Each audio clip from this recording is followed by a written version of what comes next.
Okay, let's. Alright, welcome back to me complaining to. Just complaining about this guy.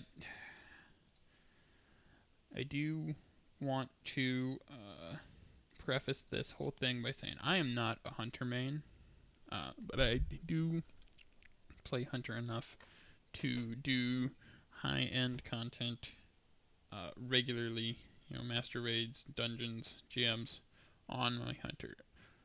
On all the subclasses. I have played enough to be able to do that on all the subclasses on all the classes. So I do understand Hunter enough to play it at a high uh, difficulty setting, I guess is the correct term. I don't know. But I did not agree with a lot of the things said in the Warlock video, so let's see how this one goes. It's almost midnight. I am tired, but uh, why not? Let's just jump into it. All right, hunters, it's time to sit down on the couch, get some things off of our collective chests, and let's talk about what's bugging us right now. All right, joking aside, this is my second video as promised. We'll go down a very similar route as the Warlock video, however, on some slightly different tangents here, as the problems that I see happening with the Hunter class are. Alright, so I'm gonna say that since this is a shorter video, I'm probably just gonna let myself go off on tangents just because I did not let myself do that during the Warlock one because it ended up being 2 hours long.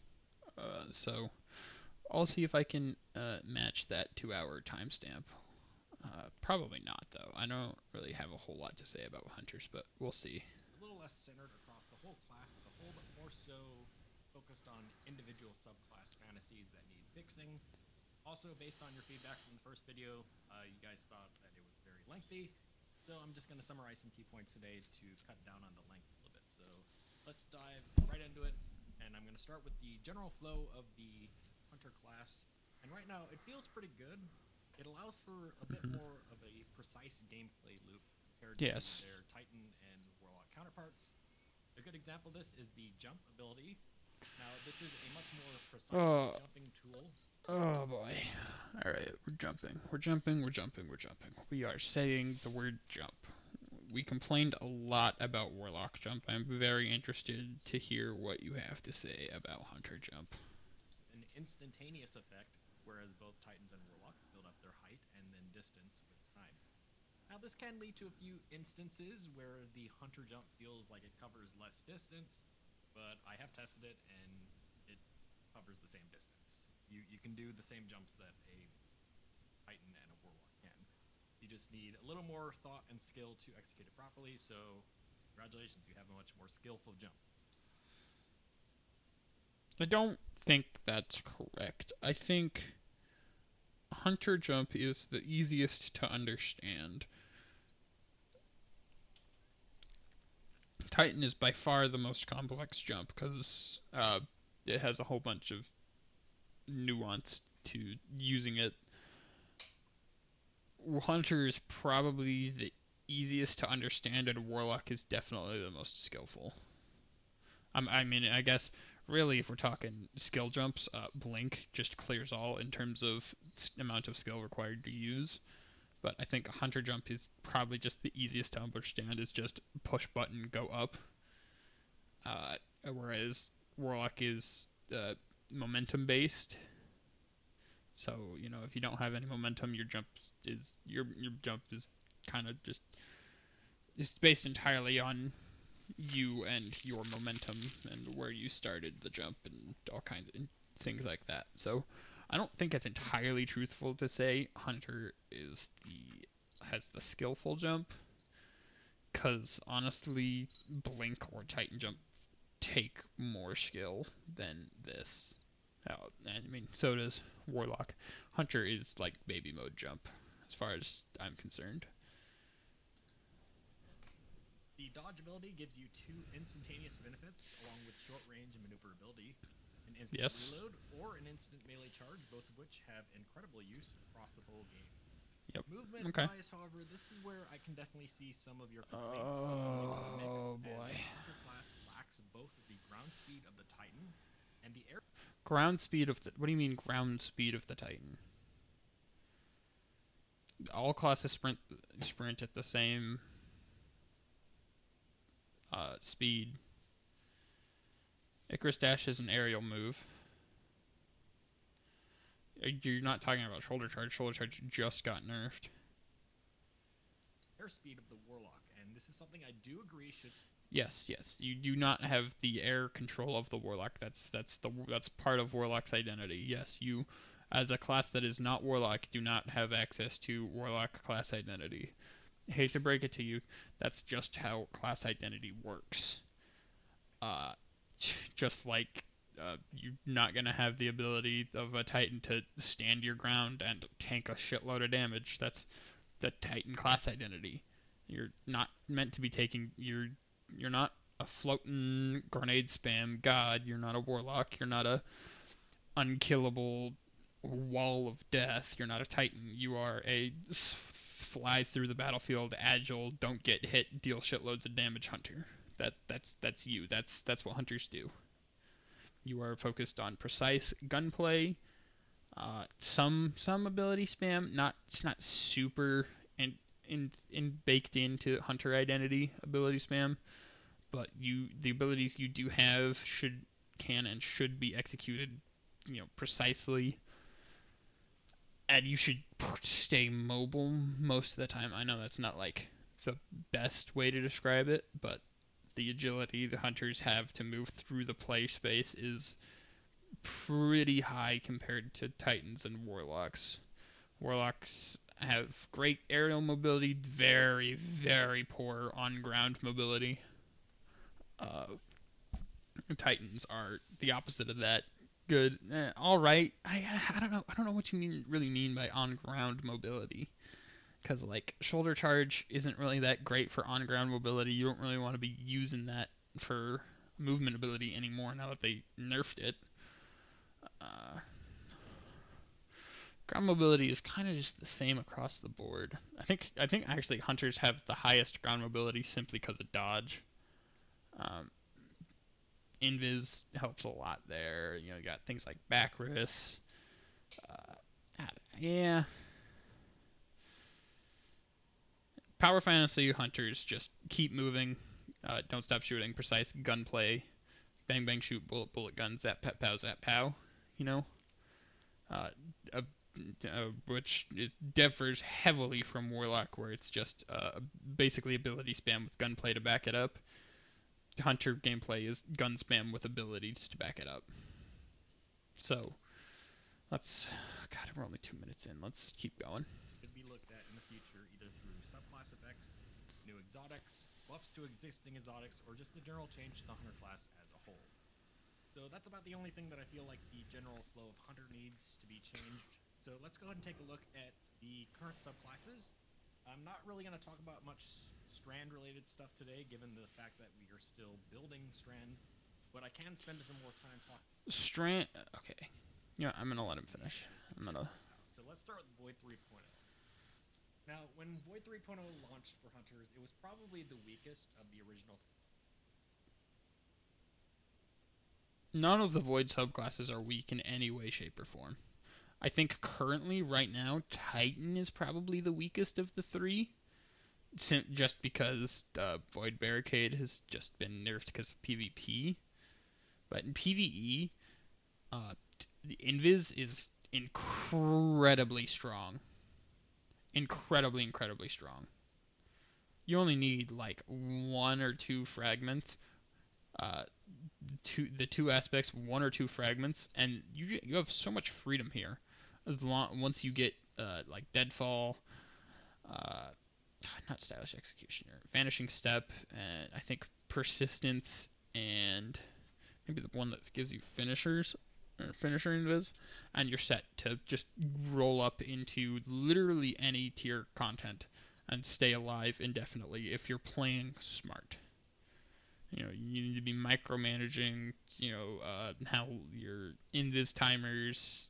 There's a lot of nuance here that needs that that it requires a lot of nuance to. Well, it doesn't really require a lot of nuance. It's really easy. It's really easy to just stay alive as a Void Hunter. You have access to so many survivability tools. You have access to Devour. You have access to Repulsor Brace. You have access to Gerfalcons. You have access to Invis, Omnioculus, shit like that. This is one of the easiest classes and one of the most powerful classes. This is a meta-defining, incredibly strong class, and you just called it weak. I'm... Wow.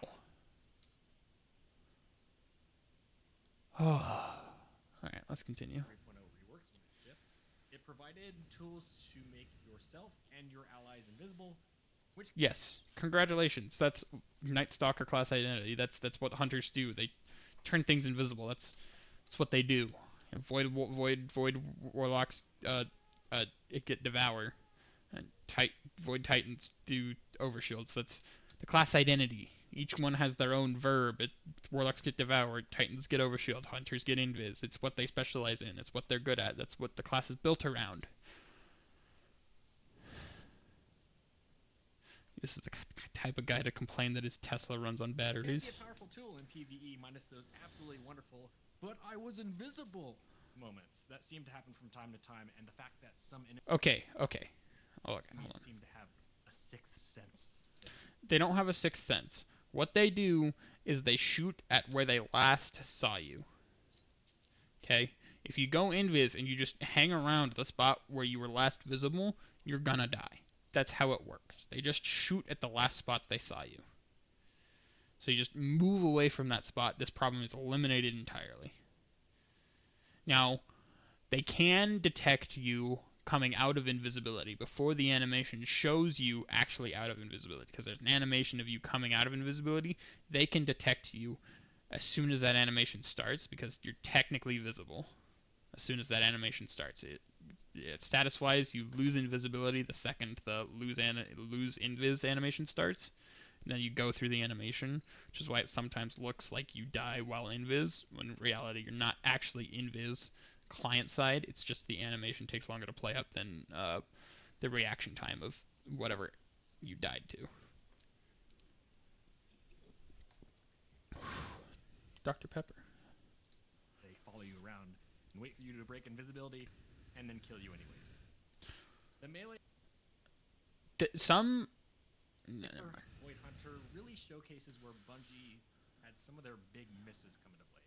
It doesn't deal an incredible amount of damage, and it's not a damage dealing class. It's a support class. You got to play it like a support class. utility of the smoke bomb really misses the mark from time to time. Now, this isn't to say that Okay.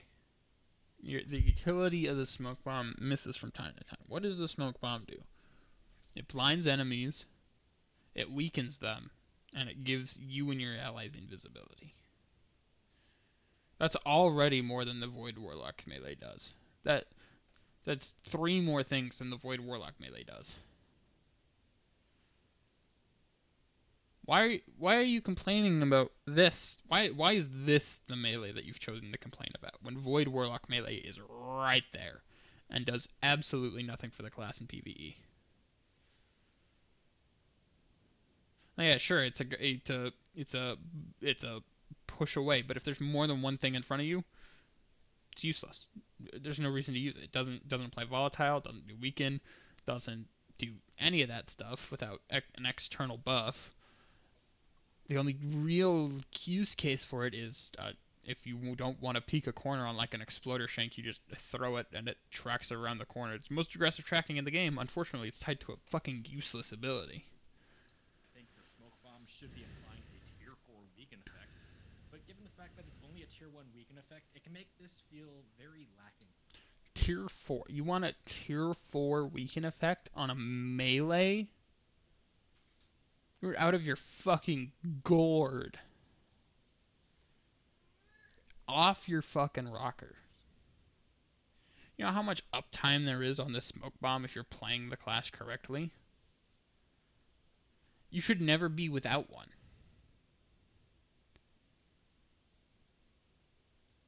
Tier 4 for For those of you who don't know, that's tractor cannon. That's tractor cannon levels of weaken. So you got tier 1, which is 15. That's base weaken. Tier 2 is 20. Wait, no. Hold on. We're gonna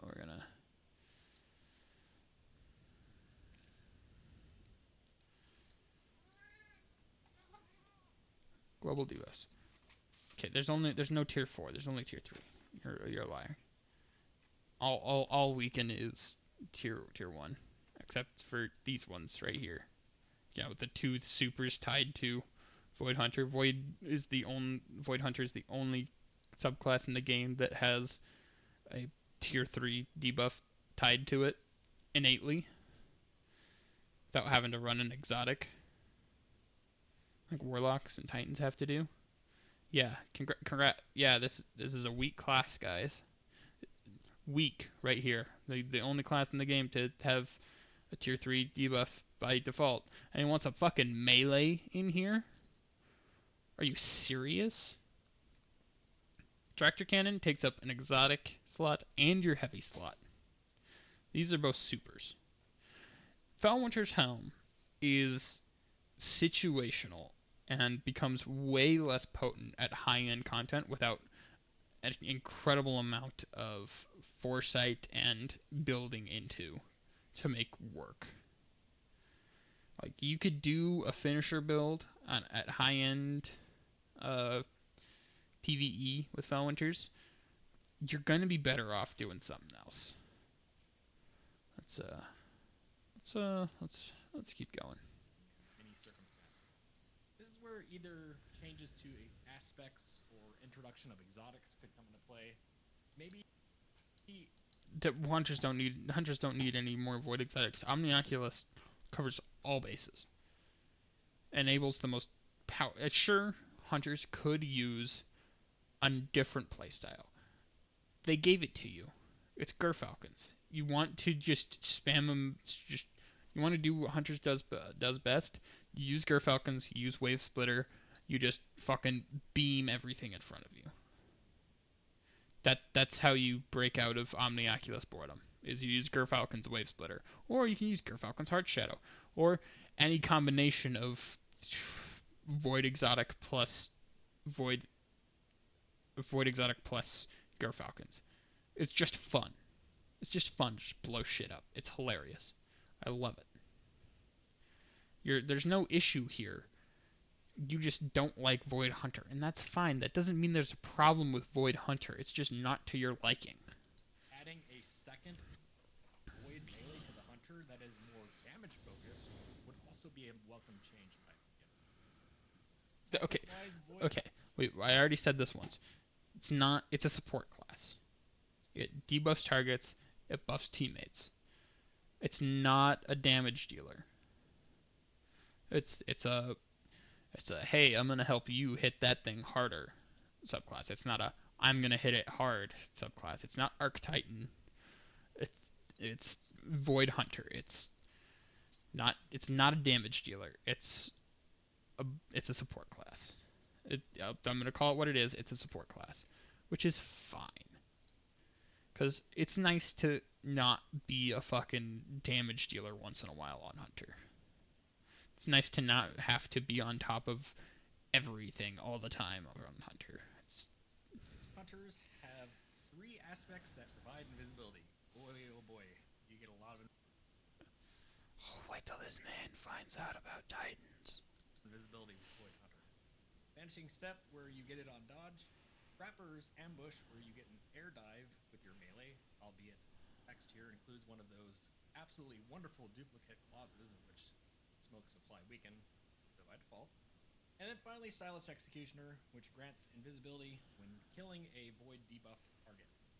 Now, the original kit launch was a bit rocky, but recent exotic Really release wasn't. additions and buffs have brought this kit up quite a bit in terms of usage in in-game PvE, with more on. What do you mean brought up? It's Void Hunter has been one of the most used classes in endgame content since Season of the Chosen when Omnioculus released.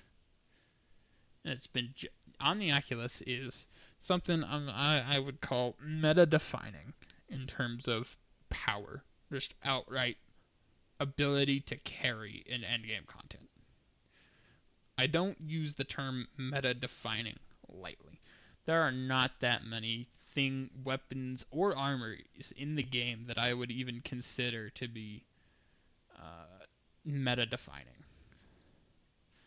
Omnioculus is one of them. Curse of the Falling Star is one of them. Gallahorn is one of them. Ithanagi's Burden is one of them.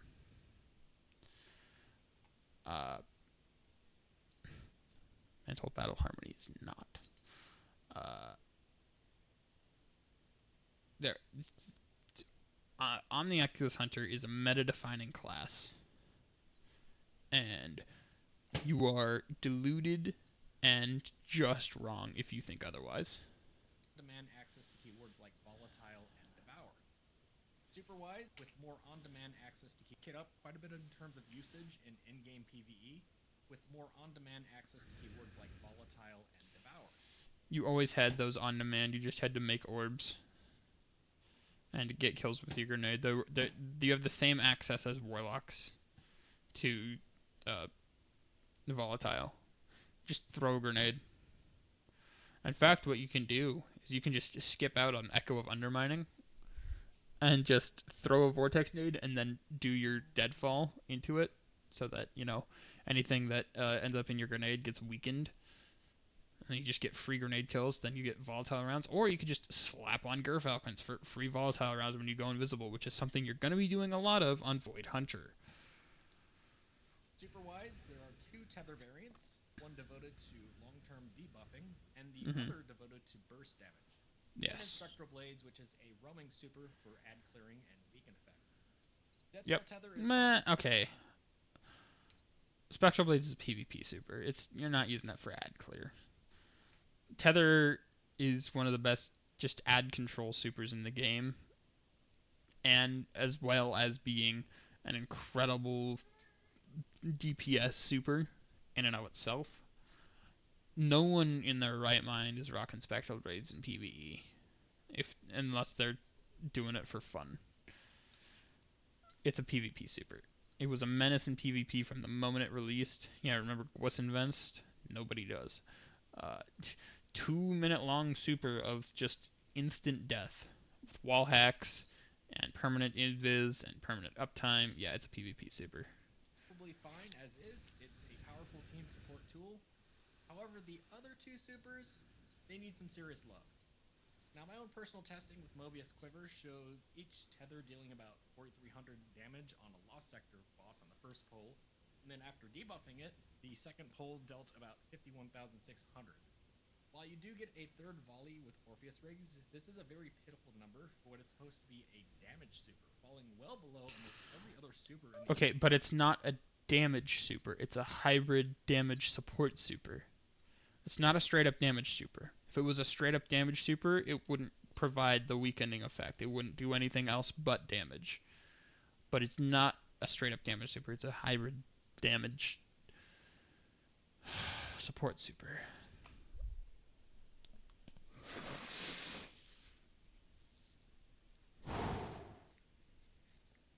It's called balance. I can't stress this enough. Not every super can do Curse of the Falling Star damage. Not every exotic can be Sunbracers. Not not everything can do everything. That's that, that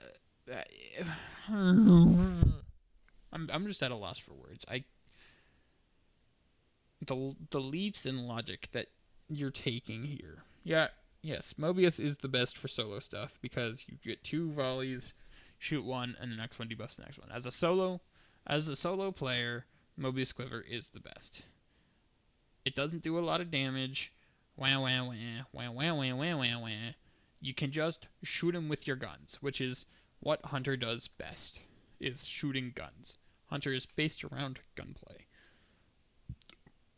Shoot your guns. Kablooey. You know? Electro Blades as an add clear super for trash mobs works alright, but the heavy attack for larger targets leaves much to be desired. Well, you see, And it's a I feel PvP this super. super, along with Mobius Quiver, is where a lot of the focus changes should come in.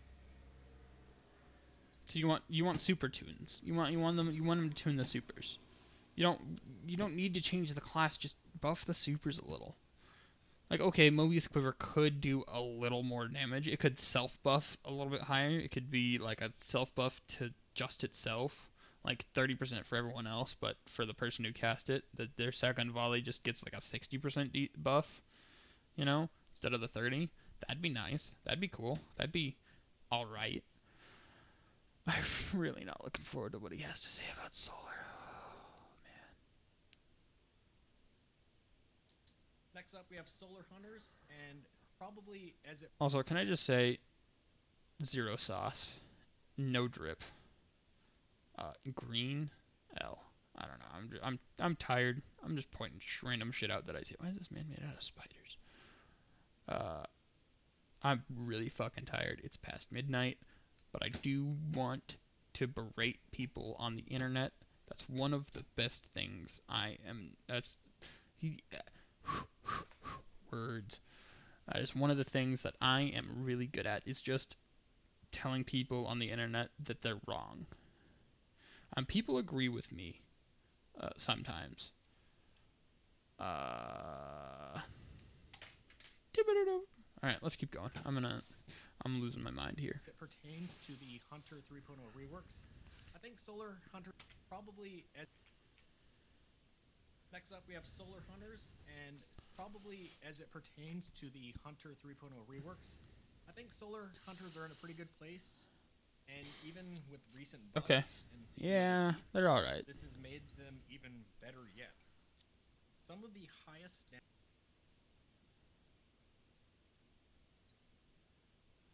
They updated that to be an ignition and not just an explosion that causes scorch. Interesting. That is very, very interesting. I'll damaging have to super check that options out. in the game are available through Solar Hunter, and the kit has some incredible synergy with specific armor pieces. But my only gripe would be that Celestial Nighthawk should be making Golden Gun significantly more powerful than Star Eater scales, given that Celestial Nighthawk is supposed to focus on one super, while Star Eater applies benefits to all supers. More on this a bit later. Yeah, no, that's totally fair. Celestial Fire has been kind of a rotting corpse since season 13 when Curious came out, as far as damage super exotic options. Because you got Geomags, you got Curious, got Celestial Nighthawk, and you got Star Eater scales. Star Eater scales just vastly outclasses Celestial Nighthawk to a degree hitherto unmatched in terms of just edging one exotic completely out of its own niche. Uh, to the point where I think the only way to save Celestial is to buff it, to give it just the single largest buff to a super damage exotic that we've ever seen in the game. Like, I don't know, people don't really remember this, but Celestial Nighthawk didn't actually do what it does now originally in D1. I think it did something with like airborne effectiveness or just made it easier to hit your golden gun. Then they changed it to what it is now and is known for, which is the single shot high damage thing. It desperately needs to just be buffed. It doesn't even one shot champions and GMs anymore. That used to be a thing that it did. I would really like to see that come back, and hell, even just make your super come back faster passively would be incredible. I know there is that benefit that it gives where kills with the super just give you energy back, but most of the time you're not actually getting kills with Celestial. You're using it on a boss. GMs, I would love to see it buffed to a point where you can use it as just a quick, hey, the champion's done. I'm going to pop my golden gun and just delete it. I just want a delete button super. And then you can, bring it back. I don't really, I'd like it to have high uptime, for sure. Just because for the most part you hang on to it. It's not like it's not gonna. It wouldn't really be oppressive in my mind. I don't see that. I guess I could see it becoming a kind of a problem. There's a balance to be struck there between high uptime and the amount of damage it does. I think for sure it should be able to one-shot champions in GMs, which it does not do currently. Let's continue because I'm sure he's going to come back to this and I'll talk even more about it. While the aspects might not sound exciting on paper outside of maybe Gunpowder Gamble, which for all intents and purposes is just another grenade on demand, they do Based provide incredibly useful buffs for your super or your gunplay. About the only gunplay, really which bright point. is the thing that hunters do. It's gunplay. That's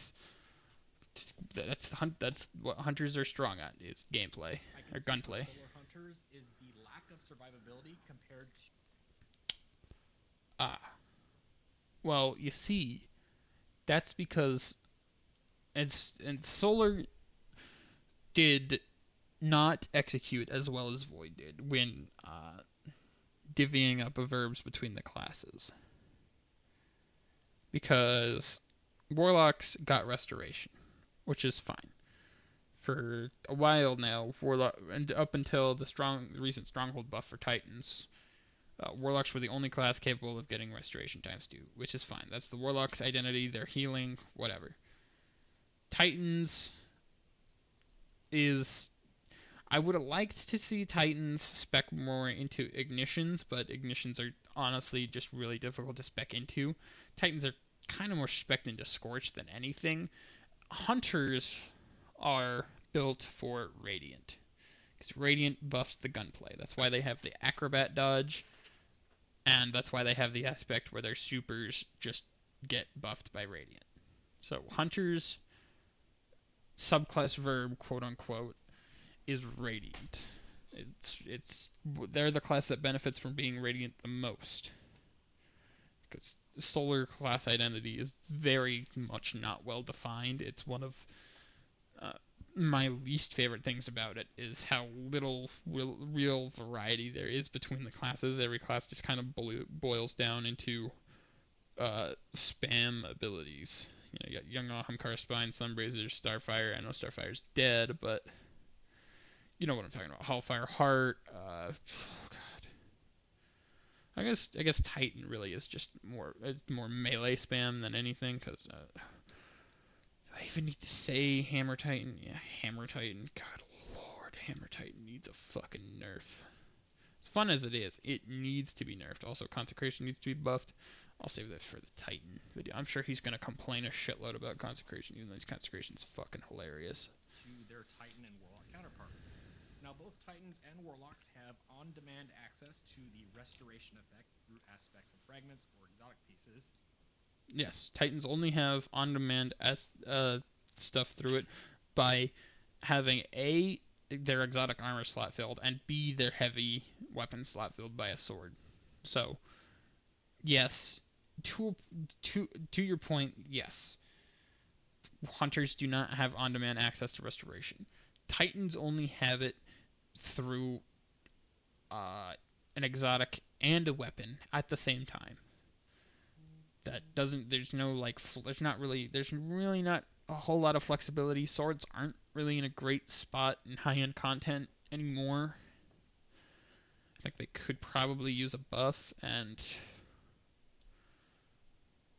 warlocks really don't excel in the gameplay as much. I don't know. It's just hunters don't need radiant because they have way more access to ignitions and I'm really fucking tired. Hunters don't need restoration because of the amount of uh, access to radiant and ignitions that they have. With gunpowder gamble counting as ignition damage, you can use the aspect that just lets you farm orbs off of ignitions. I'm gonna have to actually build craft with gunpowder gamble later. I need to get ready for GMs. But yeah, hunters don't need restoration because they have the easiest access to radiant. Okay, we can agree on that. We're agreeing on that. You don't get to argue. And this is something that I think Bungie should address with either a new aspect or an exotic armor piece for the Hunter class. For Arc 3.0, this was a bit difficult to analyze, especially given the current seasonal artifact mods, which add many additional combat options and ample. Okay, hear me out. What if, when you're testing this, you just take off the mods that fuck with it?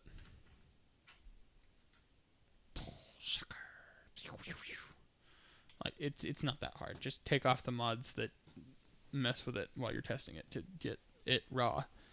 You know?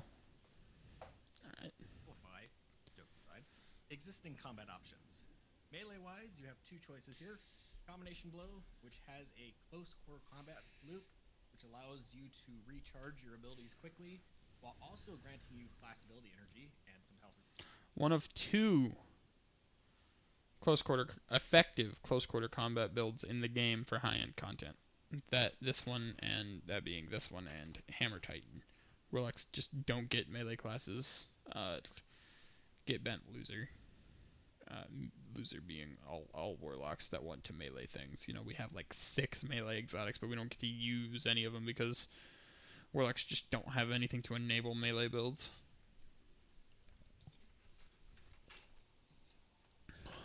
Maybe I'll try and fix that. Regeneration, or Disorienting Blow, which applies Arc Blind to a target. And PvP. amplify. Okay. Disorienting blow is definitely geared more towards PvP. Uh, just in the nature of having a melee that blinds something. Blind isn't really super useful to build into. I mean, you can build into it for sure with aspects that give you the blind on special weapon kills, precision kills, make the blinding shit, you know. Uh, it's just not really worth. I mean, I guess it sounds on top levels. It's really not worth specking into over combination blow. Combination blow just is better. So I don't know. Let's keep going. Two exotic armor pieces have incredibly powerful combinations with both melees: Liar's Handshake and Assassin's Cowl, both of which Yep. further loop health and shield restoration effects into the melees, allowing you Yes. to chain combos in crowds of enemies. Now, this particular combat loop is currently one of the most effective Yep. strategies in the Ektar fight in Ghosts of the Deep Dungeon. Yep. Mm-hmm. Aspect wise, you get access to a third melee with Tempest Strike, the original Arc 2.0 military melee effect, with the added effect of jolting. Flow State, which amplifies you when killing a jolted target and applying class ability benefits while amplified. And then Yep. finally, Lethal Current, which further increases the potency of your melee combos by granting powerful melee hits after dodging, burst, which jolts the hit target. Arc Staff over the years has had its ups and downs, and currently it sits in a fairly good position given the Yeah. inclusion of the repel effect from Middle Tree and some exotics which alter the effects of Arc Staff. Yeah, it's pretty Arc alright. Hunter was the only class to see the addition of a new super with the 3.0 update in Gathering Storm, which even now remains a very powerful super, and outside of seasonal mods is the most powerful Arc super in the game. So while Outside of seasonal mods, no. If we're taking out literally anything that can alter its super's damage, then yeah, probably. But like Curse of the Falling Star, Geomags, Starter Scales, can just uh, fuck shit up. What else? You can get Geomag standing in a Phoenix Cradle Rift for a 12-second Chaos Reach, which does a shitload of damage. Especially after that buff, that got buffed. That's a nice buff actually. You use Chaos Reach, hypnotizing you to use Chaos Reach. Uh, hmm. Yeah, no, Gathering Storm is great. It did just get buffed, so you can actually hit things more reliably, which is phenomenal. But also, it suffers the Star Eater Scales thing, where it's just reliant on Star Eater Scales for a lot of damage. there really isn't too much bad going on with Arc Hunter, I'm really gonna pull a little line that I had written for a video I was gonna make before, because it still fits pretty perfect. And that line states that the Arc Hunter kit was probably the only to launch with all elements of its 2.0 counterpart retained, while Yeah, also adding new benefits in a 3.0 world. yes. Arc Strider is The most is the one of the classes that just came out the most intact. It lost the least amount during the 3.0 change. I think the one that I think God ones that one that really sticks out to me is Solar Warlock losing an entire subclass tree. Uh, just like that, just gone. Same with Arc Warlock. Arc Warlock also lost, I think, most, if not all, of Top Tree Arc. Arc Web, uh, that shit. They lost like that. It gone. There's not really a way to replicate it anymore. You can do like Dawn Chorus to try and emulate the bottom tree Dawnblade feel. It's really just not there anymore. There's that power fantasy is gone. Uh, Chaining grenades on Arc Warlock, yeah, you can use Crown of Tempest to do it. Yeah, it's just not the same. You don't get to throw one pulse nade and Dune Marchers an entire team to death in like trials. It just doesn't work like that anymore, and it sucks. It really does. Bungie really fumbled the bag for Warlocks on Solar and Arc. But yeah, Hunters I think made it out the most intact through Arc. Rip Trample, Arc Titans, I see you out there. Sucks to suck, buddy. Get on the fucking train. We all hate it here. Let's keep going. The only sacrifice to accomplish this was the lack of anything new added to its aspect slots, leaving this kit ripe for expansion capabilities. Yeah, Arc it's Hunter great. basically got to keep everything that it had before while getting new effects through keywords, and has opportunity to get a lot of new capabilities added to it. Finally, let's talk about Stasis. Stasis Hunters at launch had access to a powerful crystal combo with Shatter Dive and Glacier Grenades, and while this combo has been nerfed a few times, Okay, I'm gonna stop him right here because class identity for Stasis was pretty well defined even before it released. So there's the trailer. They showed off each of the three classes. Warlocks are the freeze guys. They freeze things. That's all they do. They don't really Warlocks don't really have access to shattering. So whatever. Titans are the shatter class. They don't really have a way to slow things. They just shatter. Frozen targets and crystals. That's why like every Titan thing is just centered around making crystals and blowing them up. It's because Titans are the shatter class. Hunters are the slow class. They are meant for it's kind of a soft crowd control type thing where they're just meant to slow everything around them. That's why you have the dodge aspect, where dodging slows nearby targets. Your melee slows. Your super slows into a freeze. I'm sure there's a couple other things in here, but hunters benefit the most from slowing targets. So that's also why. Oh god, the arms, the funny arms. Oh man. Renewal Grasps. Renewal Grasp. The Duskfield. That's why Hunters got the Duskfield exotic. Is because it's the slow grenade. It slows things, and that Hunters are the class that's centered around slowing things. I'm really not looking forward to what he's about to say. I know he's about to say some dumbass shit. it still has some potency. Unfortunately, this is about as far as things go for Stasis Hunters as it is, and Mm-mm. it, like other two classes, really needs some improvements. Like, I'm really hoping that we can. Hunters have access to one of the best. I think it's the second best, maybe third best stasis build in the game. Actually, yeah, I'm gonna say it's the second best stasis build in the game. And obviously, there's Osmiomancy, Warlock turrets. It's unmatched in terms of potency. Frosty's Duskfield, and there's a couple of fragments that you have to go into it, but basically the loop is throw a Duskfield, break the little crystal in the middle of the Duskfield, and then sprint with Frosties, and you get a Duskfield every 3 seconds. and you just keep doing that. You'll keep everything slowed, everything will freeze, and you just have basically infinite uptime on your grenade, and it's really easy in high-end content. Like obviously, well, not even obvious. It's just good. It's great. And PvP also, Backrest still unmatched. Shatter Dive still is incredible. What you just gotta figure out ways to freeze people. If you can get someone frozen, Shatter Dive's a guaranteed kill.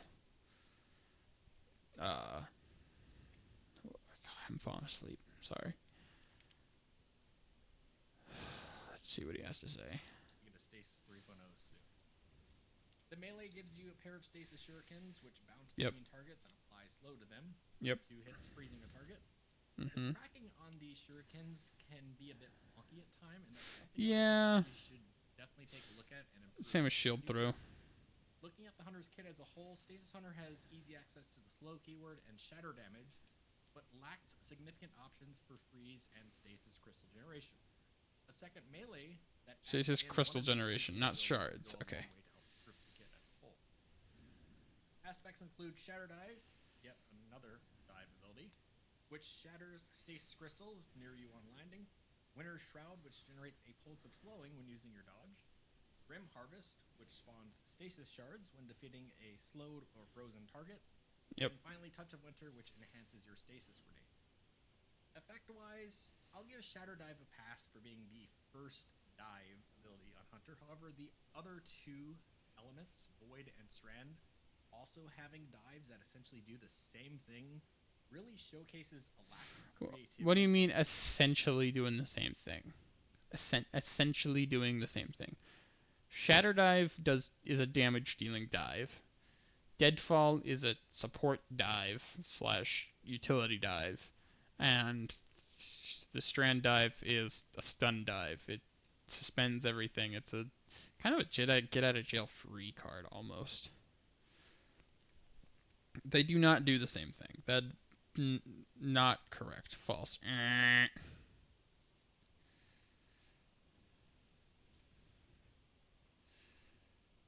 Sorry, I'm getting distracted. But no, they don't do the same thing. But having a dive is definitely just become part of the baked in Hunter identity. You could even argue that acrobat dodge is another quote unquote dive ability. Uh, that's kind of it.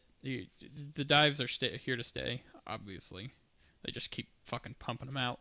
They don't do the same thing. You're wrong. I mean, I guess in terms of get you from the air to the ground in a single button press, yeah, okay, sure, they do the same thing. The effects of them are wildly different. Let's keep going. Winter Shroud gets the same feedback as Frost Pulse for Warlocks. It is a very situational tool. Frost Pulse is a PvP uh, aspect, as evidenced by the PvP buff it just got. Uh, Winter Shroud is phenomenal. Winter Shroud is no Winter Shroud is the dodge one. Yeah, it's sort of a PvP thing. That only comes into play for brief moments at a time. And for something so specific, it really should do a lot more. I feel like the last two aspects are the best in the kit at the moment, with Grim Harvest generating a very large quantity of stasis shards depending on the Yeah. combatant density, which in the game right now, most of the new content has a lot of combatants to work with. Touch of Winter provides enough differentiation in the grenades to mix up your Yep. gameplay loops as well, and then Yeah. has some synergy with some exotic pieces. Frosties, The Super baby. Silences Wall fits in kind of an interesting place right now. It has an area It, coverage. it's kind of got the same thing. It's like Witherhoard the Super. It's just kind of like throw it out there, let it go out in the background while you do other things, which is great for the Hunter kit because the Hunter kit is benefited the best when you just shoot things with guns. So you just throw your super out there. It's doing damage the whole time. It's almost like Gathering Storm in a way, but you just throw it out there and then you can just do damage while it does. You can do weapon damage while it does other damage for you in the background. Just up your numbers. And control effect, but not so so much in terms of significant damage potential.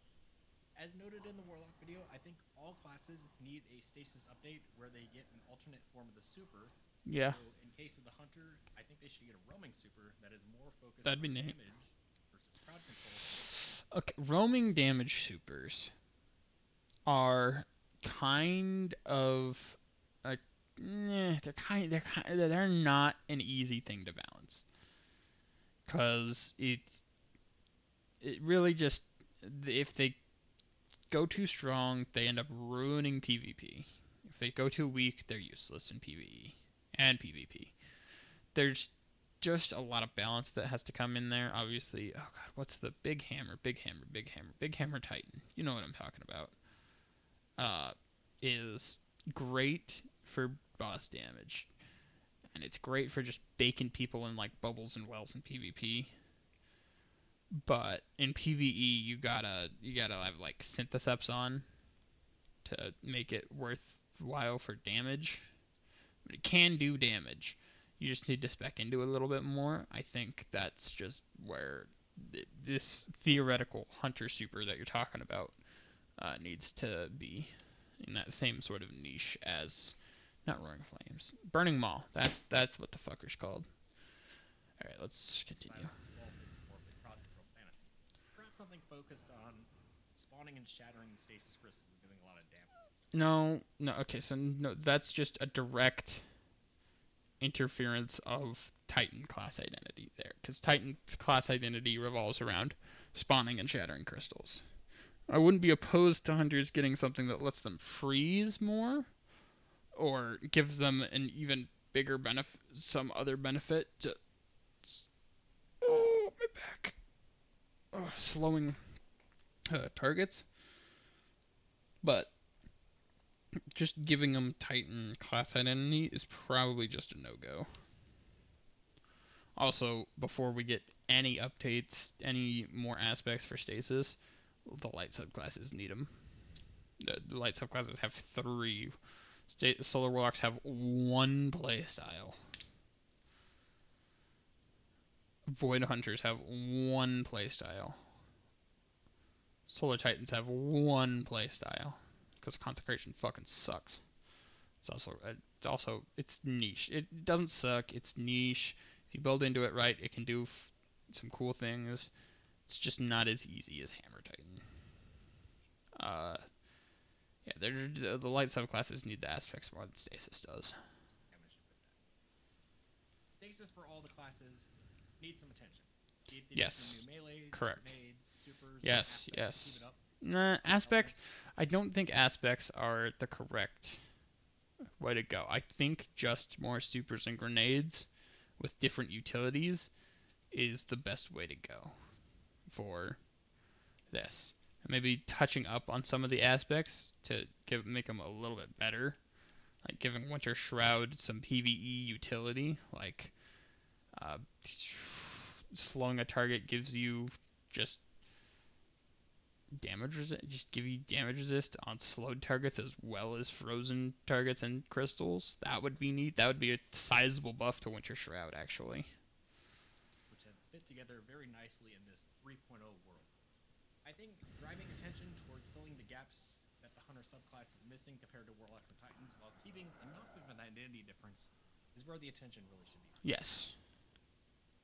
Finally, wrapping up today's video, we're going to have a bit of a discussion on exotic armor pieces for the Titans. Oh And this is boy. where a lot of my criticisms will be focused on. Even All right, while hold on. I'm gonna before we go here. Let me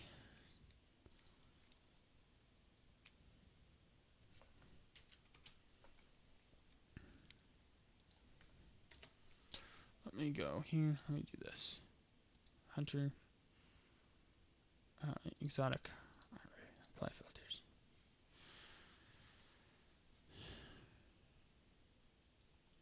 All right, let's go.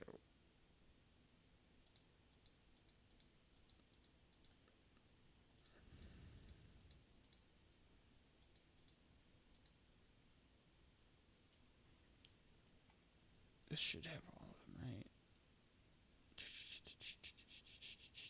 All right, this has got all of them. This has got all. I have a feeling I'm gonna want this pulled up because This is not gonna be fun. Following the Season of the Deep adjustments, there are a large number of underperforming exotics for the Hunter class that were either passed by in the most recent adjustments, or they weren't adjusted enough to make a difference in the overall team. I'm only going to focus in on what I would consider to be the biggest offenders here, as to not make this video excessively long.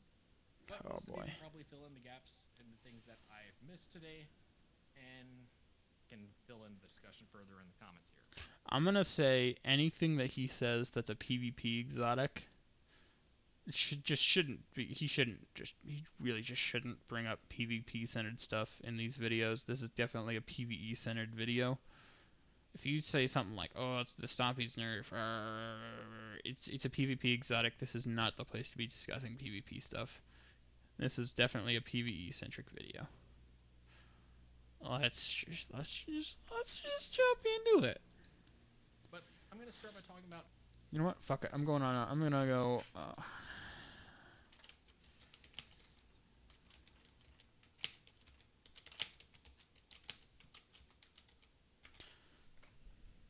My fall.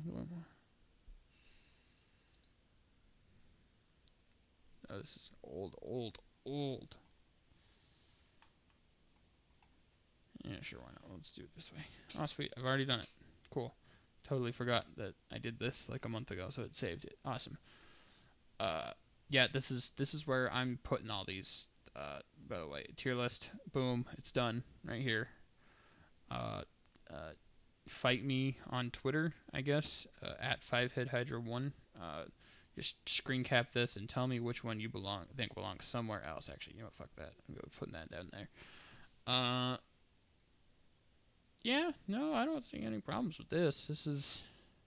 I'm the best, so. Oh, let's watch Exotics I would this. essentially call useless for hunters. And of Okay. course, we're going to start with Foe Tracer. Foe Tracer is an exotic. For 99.9% of the game, yes, this is correct. Foe Tracers has an incredible niche, and it's hard to believe, but Foe Tracer's niche is when you're soloing Nizarek as a hunter, because you just throw it on, and it just gives you free damage bonus when he's in his final stand. His final stand starts at the point of the health bar where Foe Tracer takes into effect. So yes, Foe Tracer is useless for most things, but it does have a niche. I think it could be expanded upon. I think the wall hacks probably could be expanded upon. I think that's a cool ability. That or the low health needs to start at a higher health so it actually takes into effect in like PvP. It changes like TTK values just slightly. Like auto rifles take it from 8 heads, 1 body to 8 heads, 2 bodies, or four. I don't know. Just just give it a little bump. Just give it a little bump, Bungie. You just take it step by step. We'll get there eventually.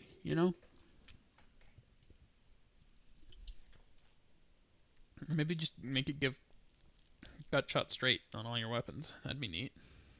Or reverse gut shot straight, where you do less body shot damage but higher crit damage. That'd be fucking cool. I'd like that. Exotic helmet that marks low health enemies, grants you increased damage to them, while also increasing airborne effectiveness of all weapons.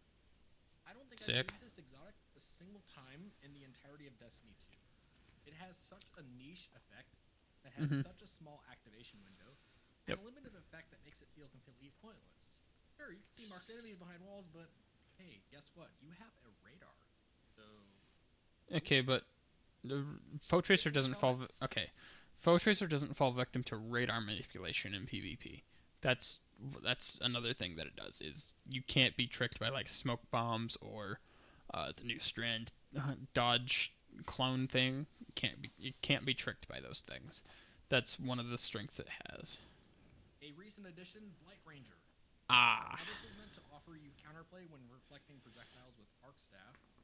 and okay, yes, it does do that.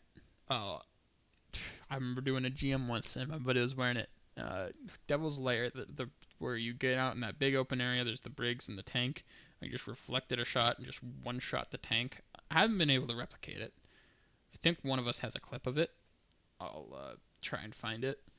But yeah, reflecting things in PvE, it's not gonna work in PvP. No one shoots at reflecting hunters. They're smarter than that. But in PvE, just things just stagger when you reflect things at them. Like if you like you get an ogre to shoot at you, you reflect it back. It does just so much. It just does enough damage in the like 2 shots that you'll get to reflect. They just stagger and stop shooting at you. It sucks. It I don't know if it's a thing. They just need to make the shots not stagger when they're reflected, so that they keep shooting at you, or if it needs to be just make this Celestial Nighthawk but arc, you know, where they just buff the shit out of the reflected damage that are just one shots shit. That'd be fucking hilarious. But yeah, this is not great. It is a great looking exotic though. I don't like the crop job here. Crop your fucking memes. Is your screen really that small? Or is this just you've got to cut off? You put it push it back over to this side and put this side back on the fucking screen. However, this exotic has so few avenues of Better use just and is show the perk. outperformed by pretty much every other arc staff focused exotic in the game. Yep. This effect also bleeds into the territory of Raiju's Harness and Raiden Flux, both of which are substantially better choices for arc staff's functionality. This one needs a significant rehash for a complete rework. Yep. Capri Sting is next, an exotic Oh focused boy. on providing benefits. This is a PvP exotic. Anything he says here is wrong. This is a PvP exotic. This is geared entirely towards PvP. Uh, if you want, just go look up Cami Cakes. He's got a whole video of just places you can throw smoke bombs where you'll just hit them every time. It's great. High skill, high reward exotic for PvP. This is not a PvE exotic. Okay? Alright, Phantom. I know you know this. You could have said at the beginning of this little part here about Kefries that hey, this is a PvP exotic, but I don't like the way I hate that it doesn't perform very well in PvE. Here's what I would do to change that. But you're about to treat it like it's a PvE only exotic, and I'm gonna commit acts of violence in my neighborhood. To the Smoke Bomb melee by allowing you to detonate one when punching an enemy with a full charge and grants you true sight through it. Unfortunately, as I mentioned earlier, the Smoke Bomb melee is incredibly weak and does not offer much to begin with. This exotic really should have been the place to add in new effects to Smoke Bomb to improve the performance of it. It Or does just add in a switch new to effect. Void Hunter. It does. It adds in a new effect. It gives it true sight. It's a PvP exotic. It's not gonna be. It's a PvP exotic. It's not gonna be out of the wall, bouncing off the walls, crazy wild. It's a high skill, high reward exotic. Melee in general. I feel like Void Hunter needs to get an enhanced melee option first, and then a complete rehash of Capri's Sting to follow with it. They already redid Kefri's Sting. They already redid it. They just reworked the entire exotic. You're just not a PvP player, and that's okay. It's okay that you don't play PvP. What's not okay is you treating PvP exotics like they're meant for PvE. Okay? Exotics have their niches. Not every exotic is meant for PvE. Stop treating it like that. Finally, the last exotic I would consider to be useless is Lucky Raspberry. Given the requirement. Okay, no. It's a fun exotic. You just want to spam arc bolt grenades? Just go ahead. Just do it. It's fucking hilarious. Low in content, this is great. Even up to like just regular raids. It's just like slightly below master, where your arc bolts stop one-shotting. This is a fun exotic. You just throw it into a crowd of ads, get your grenade back, throw it into another crowd of ads, get your grenade back. It's just a fun little exotic. It's not a game changer.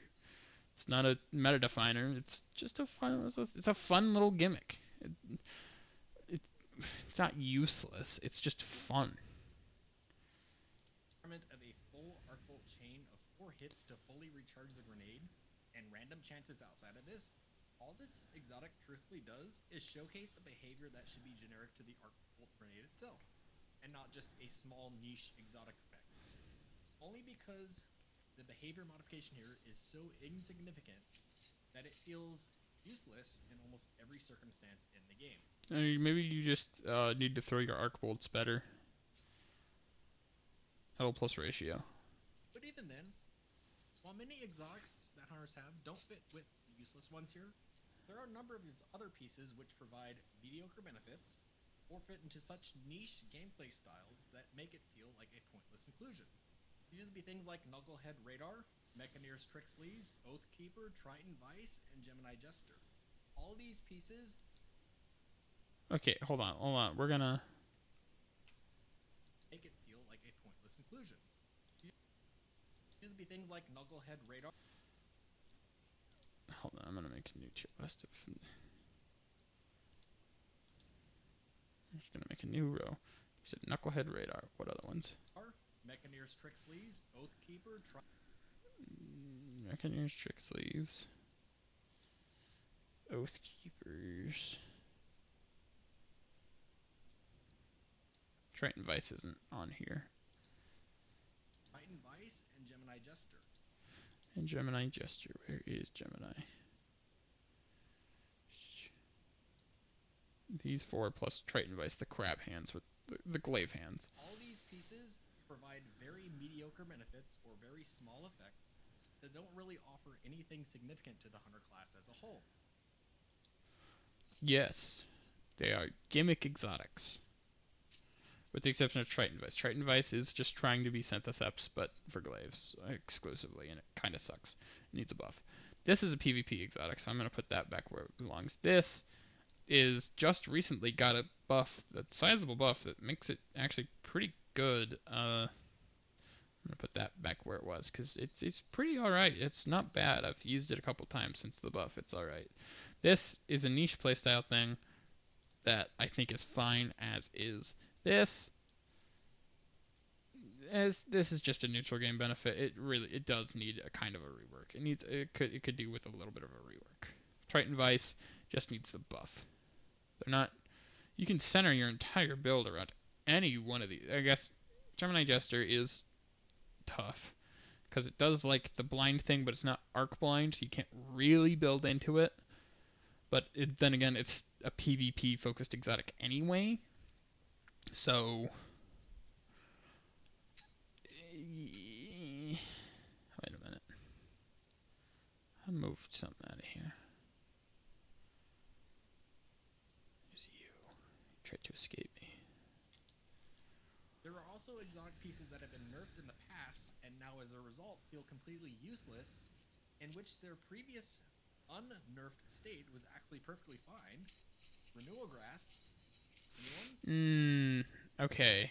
Renewal Grasps is just is a fine exotic now. What it was before was great. It honestly, what it was before could be up here, but PvP players are just so whiny about every fucking thing, and it ruined this exotic. But it's still usable. It's still a good exotic. It just you just lost the ability to spam grenades like you were. Now you have to, if you want to spam grenades, you got to use Frosties to do it, which is why Frosties are right there. Yeah, Oh, I mean shit, that cooldown Shadow buff Wizard Money is Gang. That's the name of my clan. kind of Cool. ridiculous. There was nothing wrong with that slight damage resistance buff to begin with. I think it should be unnerved. Oh, and then did I mention there's an even bigger problem? There's a substantial number of hunter exotics, 10 to be precise, all which focus on benefits while dodging. Some of these exotics have effects which bleed into one another. Okay, hold on. I'm just gonna coalesce all the ones that have dodge effects. Bombardiers, Bacchus, Speedloader, Slacks. Worm Husk, Dragon Shadow, Dance Machines, Gemini Jester,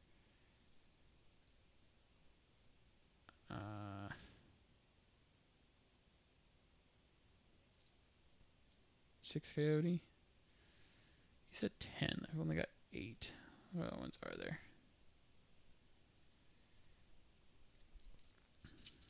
Okay, I guess you could count this one and these. This is more of a general invisibility exotic than dodge exotic. This is a neutral game exotic that benefits you from having a dodge. Doesn't really benefit you while dodging. Frosty's benefits from dodging just a little bit, gives you a little speed boost. I'm gonna say Snappies are not a dodge exotic. Graviton Forfeit is not a dodge exotic. Yeah. For this, oh no, this is a grapple exotic. Causing one or both exotics to feel pointless based on a point of view of the player.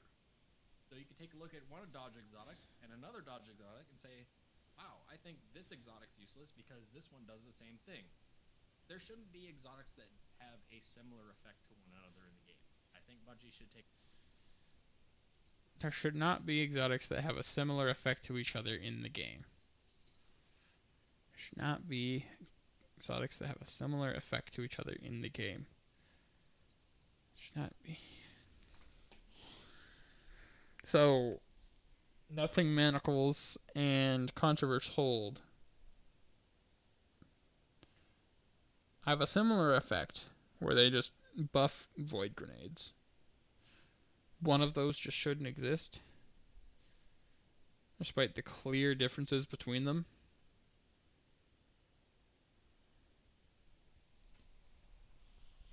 I'm gonna cry.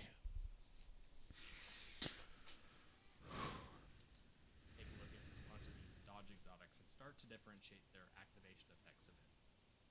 All in all, it boils down to a very similar problem with Warlock exotics. A large number of pieces... Oh wait, hold on. Wait. These dodge exotics a similar effect to one another in the game.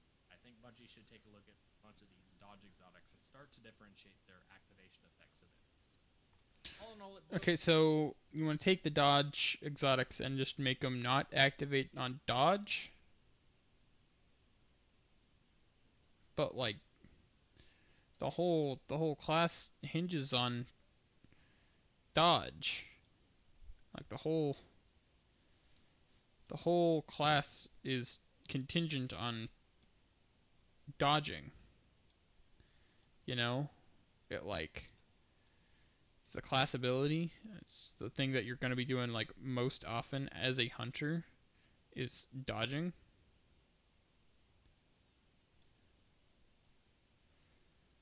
I just don't think that's the correct attitude to have towards, a class ability that has a 9-second cooldown. You want high uptime on these exotics. These exotics have small, minute benefits because they have high uptime. Without really having to be built into.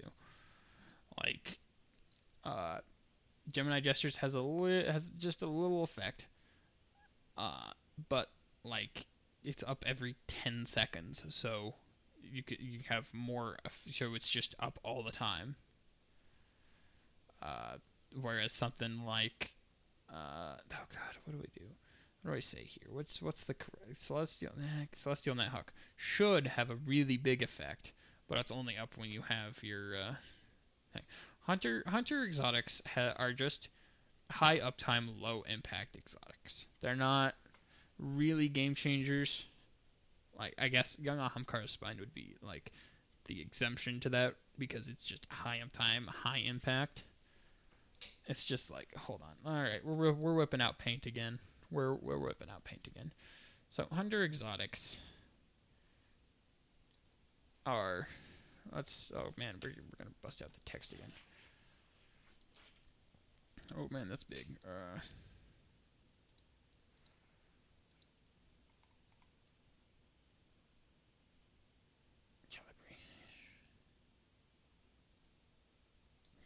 uptime.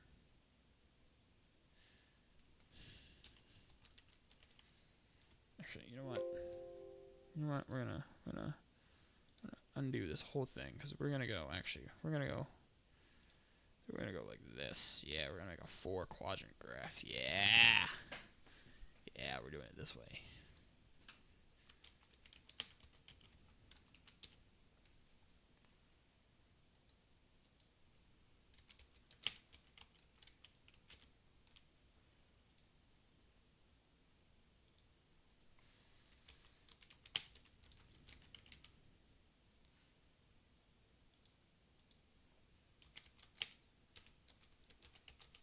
There we go. Look at that. So this is where all exotics are. This is where all exotics end up. Uh, this down here is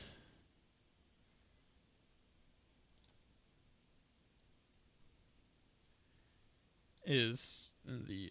Why does that A look so weird? This down here is what I'm gonna call the horribly underbalanced zone, or just bad.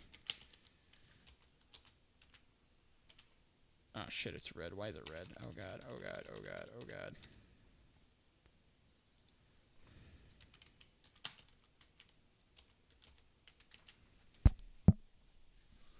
Okay, like this is where we get like exotics that are like Mask of the Quiet One, etc. Okay, bad exotics. Okay, these are bad. Low uptime, low impact. Mask of the Quiet One only activates when you're at low health, and it doesn't really do anything for you when it gets activated. Now up here is another red. What I'm gonna call another. Just gonna make another red zone. Okay, we're gonna make it another red zone. Actually, you know what? I could change it to yeah. Actually, I'm gonna keep it red. I'm gonna keep it red because red is cool. Busted.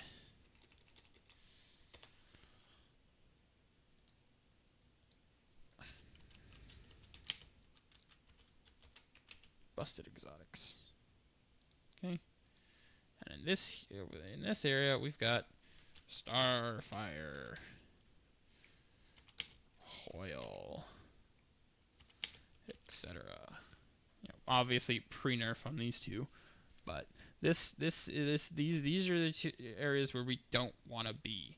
Okay, this is where we not want to be. We don't want to be here. This just ruins the meta, makes the game unfun. This means your exotics do basically nothing, and that's not fun either. What you want to be is you want to be in here, high uptime, low impact.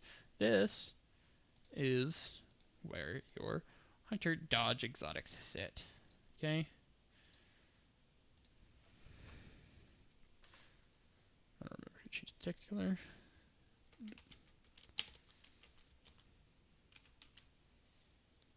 Dodge exotics. Okay. Then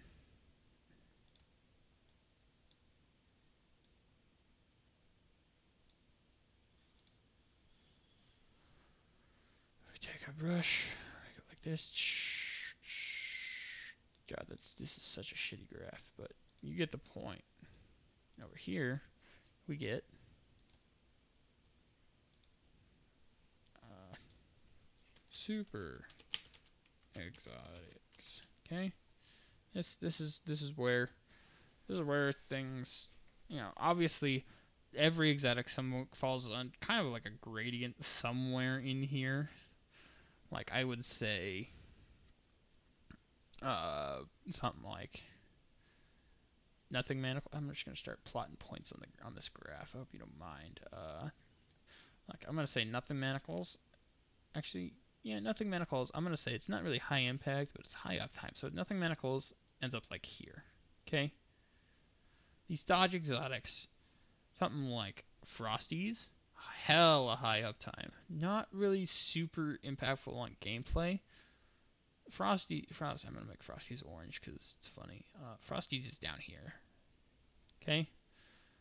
bad exotics, Mask of the Quiet One is this whole area. Mask of the Quiet One I'm going to make pink, and it's going to be all the way down here. Super exotics, high impact, low uptime. Highest impact, lowest uptime. Highest impact, lowest uptime. What has a really lot? Phoenix Protocol? Yeah, I'll make Phoenix Protocol blue. Phoenix Protocol can be all the way up here. Uh, but that's most exotics sit kind right around in here. Dodge exotics definitely trend down towards here.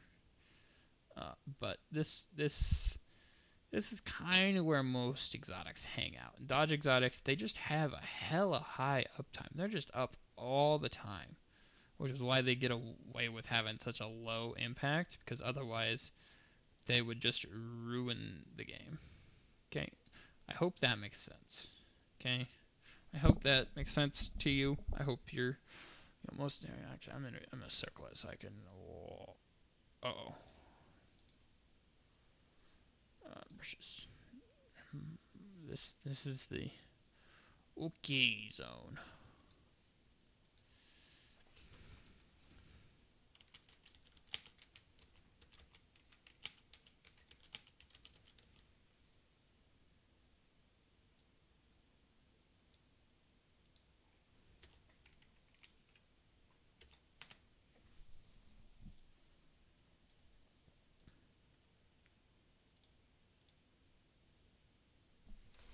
Okay, look at this. Most exotics are just kind of in here. This is how balance works. Okay, you don't want to be up here. You don't want to be Peak Starfire or Hoyle. You don't want to be Mask of the Quiet One. Anywhere along this sort of line is, you know, anywhere on this sort of line is what I would call optimal balance. Yes, it could then it would look more positive, but this line is where you really want to be. That should be going through the middle. I'm tired. I can barely think, but this is where exotic balance should be. I think Bungie should hire me immediately. I can make all of the infographics. This fucking fat motherfucker. But yeah, this is how exotics work. You're complaining that the exotics that sit, you're complaining that these exotics down here aren't as don't have. You're complaining that these things aren't here, or that they're not at the very least here. Here, I feel like this is a bad place to be. I can't even really think. I don't think this is a great place to be, especially with this high of an uptime. You want to be, if you want them to be stronger, you're gonna have to reduce the uptime, and that is just gonna piss hunters off. So they're gonna make you put it back down here, which means you're gonna have to just put it back down here. Eventually, hunters are gonna cry loud enough for you. You want these exotics to be here, which means you're gonna have to reduce or increase the dodge cooldown to get them over here, so that you can justify the higher impact. Okay, high impact here. Okay, see, if you want this to go to here. Okay, you want these to have different effects. You want them to be a little bit stronger. That's fine. That's a reasonable one. Unfortunately, you're gonna have to increase the dodge cooldown to balance it, which means hunters are going to cry for you to move it back down here so that they can have this. This is all one color, but like, just, it all really just boils down to one simple fact. I just make this big so that we're all on the same page.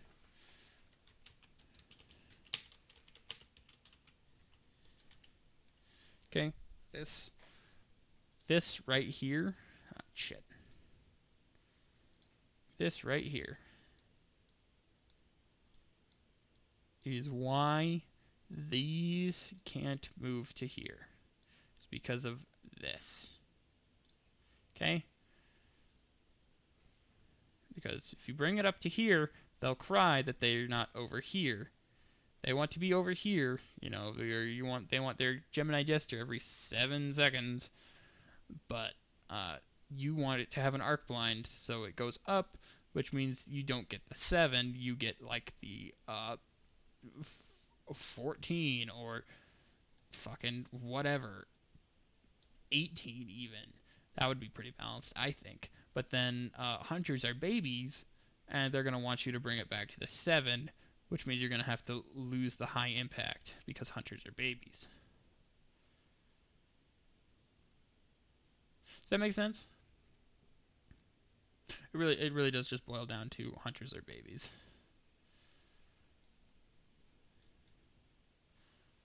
All right, I'm gonna go back to the video because I've stretched this tangent out for way too long. Boils down to a very similar problem with Warlock. A large number of pieces focus on incredibly specific playstyles, and more often than not, the benefits you earn from playing in this manner feel very insignificant outside of high-powered exotic pieces. It's called meta. It's called the most effective tactic available.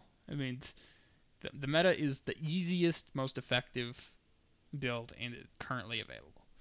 Yes, that's what the meta is. You've defined what the meta is, and now you're complaining that the things that aren't meta aren't meta.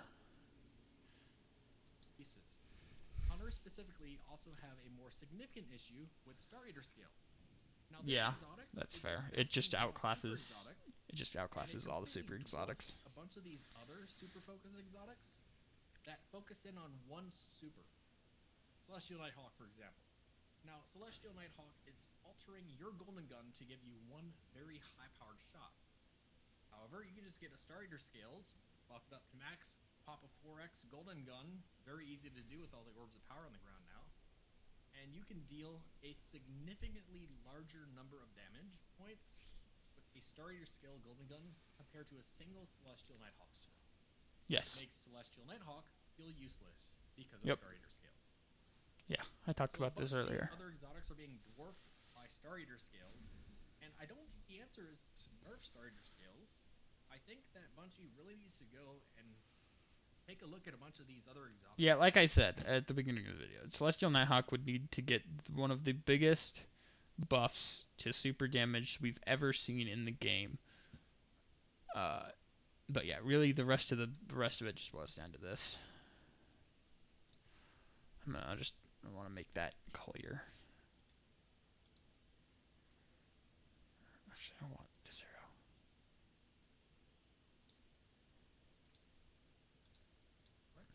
Bring them up, power things up a bit more, make the game feel more fun. Yeah, So you're not with gonna that get being said, ability. there Okay. are very You're not gonna get ability spam exotics. A, because hunters already have high uptime on their class ability. B, because hunters are based around gunplay. That's where the hunter's strength lies. similar set of problems that exist for the Hunter class. A number of kits are being held back by weak aspects, weak melees, a wide number of exotics that bleed into the space of others, or in the case of Star Eaters, make others feel completely irrelevant. Now, while recent adjustments to some exotic pieces have helped the Hunter class, a number of exotics still feel completely pointless or right on the verge of being pointless. Exotic armor pieces that are highly specific in nature often don't fulfill the power fantasy that more commonplace neutral game exotics provide at an easier cost of access. Regardless, I hope many of these shortcomings can be fixed. Adding in additional team support capabilities or enhancing offensive power where Okay, but you just complained about you spent the first half of the video complaining about the only class with team support abilities. You spent it all complaining about invis. You wanted less invis, but also you want more team support. That's your team support right there is the invis. would go a long way to help the Hunter class continue to build a space and an identity of its own in the industry. So with that, that's going to complete the video for today. Thanks for watching, and be sure to share your own thoughts on Hunters here. Titans, you guys are up next whenever I have some free time to work on it. So, yeah, there's that. All right, thanks for watching. All right. Whew. I'm gonna. Oh God. Yeah. That I'm gonna be honest. I didn't really have as many problems with that as I did with the Warlock video. Warlock video, I felt like was tone deaf in ways hitherto undreamt of. You've gone up like 100 subscribers. You were at like 700 last time. Congrats, you're almost at 1,000. Good job. Uh, oof. Uh,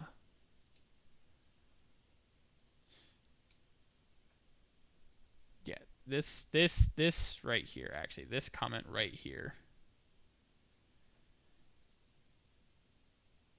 They need to make mobility worth something in PvE. Is something that Hunter definitely struggles from. Uh,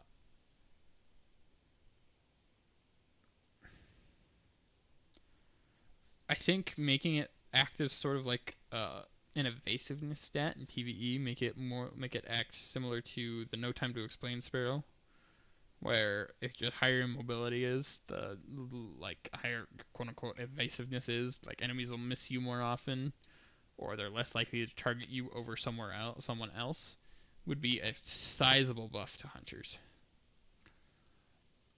Uh, Charged melee. Yeah, I don't know. Comment section is not usually, where the brain money is, but yes, it has been nurtured into the ground because it sucked. Everybody hated it.